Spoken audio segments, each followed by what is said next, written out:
برِ صغیر کے مسلمانوں میں علامہ اقبال جیسے فلاسفر اور شاعر کا ہونا، جنہوں نے پاکستان کا خواب بھی دیکھا، ہمارے لیے باعث فخر اور باعث اعزاز ہے۔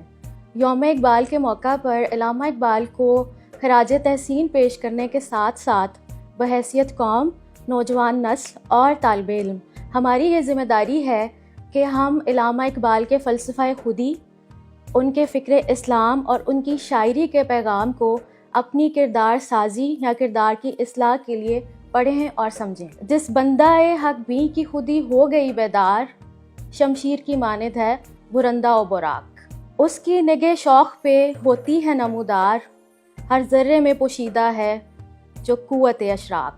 اس مرد خدا سے کوئی نسبت نہیں تجھ کو، تو بندہ آفاق ہے وہ صاحب آفاق۔ تجھ میں ابھی پیدا نہیں ساحل کی طلب بھی، وہ پاکی فطرت سے ہوا محرم اماک۔ زندگانی ہے صدف، قطرہ نیساں ہے خودی، وہ صدف کیا کہ جو قطرے کو گوہر کر نہ سکے۔ یوں تو اقبال کا فلسفہ خودی ہر خاص و عام کی زبان پر ہے، مگر اس کی روح کو بہت ہی کم لوگ پہچان سکے ہیں۔ اگر میں اس فلسفے کا کرکس بیان کروں تو اقبال محض یہ پیغام دیتا ہے کہ بی اے کمپیٹنٹ پرسن۔ اب وہ یہ پیغام کیوں دینا چاہتے ہیں؟ کیونکہ دنیا میں لیول آف ہائرارکیز ہیں، جو اس لیول آف ہائرارکی کے ٹاپ پہ ہوگا وہ دنیا کو لیڈ کرے گا، اور اقبال کا ویژن محض یہی تھا کہ میری قوم کے نوجوان اس دنیا کو لیڈ کرے۔ تو اگر ہم نے اس لیول آف ہائرارکی کے ٹاپ پہ اپنے آپ کو پلیس کرنا ہے تو اس کے لیے انفارچونیٹلی کوئی شارٹ کٹ نہیں ہے۔ We have the only one solution and that is to be a competent person. That's why Iqbal اپنے فلسفہ خودی میں اور ہر جگہ نوجوانوں کو یہ پیغام دیتے ہیں کہ وہ اپنے اندر اتنی کمپیٹنس، اتنی سکت اور اتنا پوٹینشیل پیدا کریں کہ وہ دنیا کے ہر میدان میں لیڈ کر سکے، تاکہ ہم اور ہماری قوم وہ کھویا ہوا مقام حاصل کر سکے جہاں سے دنیا نے ہمیں بے دخل کر دیا تھا۔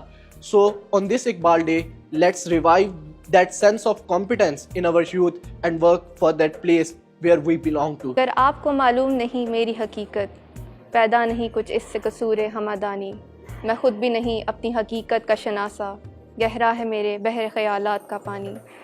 مجھ کو بھی تمنا ہے کہ اقبال کو دیکھوں، کہ اس کی جدائی میں بہت اشک فشانی۔ اقبال بھی اقبال سے آگاہ نہیں ہے، کچھ اس میں تمسخر نہیں واللہ نہیں ہے۔ اقبال کی شاعری کا ایک بہت نمایاں پہلو خودی کی تلاش ہے۔ اقبال کا یہ احساس کہ وہ خود بھی اپنے آپ سے شناسا نہیں ہے، اس بات کی عکاسی کرتا ہے کہ خودی کا سفر ساری زندگی جاری رہتا ہے۔ علامہ اقبال کی فلسفی میں جو پہلو نمایاں ہے وہ ان کا فلسفہ عقل و دل ہے۔ According to Iqbal, human brain limited ہے اور یہ وہیں تک سوچ سکتا ہے جہاں تک اس کی سکت ہے۔ ہم اپنے دماغ کے ذریعے سیٹلائٹس بھی بنا لیتے ہیں اور زیرو گریوٹی پہ جا کے پودے بھی اگا لیتے ہیں، لیکن جب کبھی یہ سوال آتا ہے کہ خدا سے پہلے کیا تھا یا خدا کہاں ہے، تو ہماری عقل لاجواب ہو جاتی ہے۔ ایسے سوالات کا جواب ہمیں روحانیت سے ملتا ہے۔ صوفی پوئٹس لائک بابا بلے شاہ، میاں محمد بخش رحمۃ اللہ علیہ and including Iqbal, they have answered such type of questions کہ رب دلاں وچ وسدا، یعنی دل جو ہے وہ فار مور پاورفل ہے ایز کمپیئر ٹو برین۔ دل میں روح بستی ہے اور روح ہی روحانیت سے جوڑتی ہے ہمیں۔ علامہ اقبال نے جہاں کہیں بھی اپنی پوئٹری میں سولفلنس یا اسپریچولیٹی کا ذکر کیا ہے تو انہوں نے اس کو دل سے جوڑا ہے، نہ کہ دماغ سے۔ جواب شکوہ کا پہلا شعر ہی اسی بارے میں ہے کہ دل سے جو بات نکلتی ہے اثر رکھتی ہے، پر نہیں طاقت پرواز مگر رکھتی ہے۔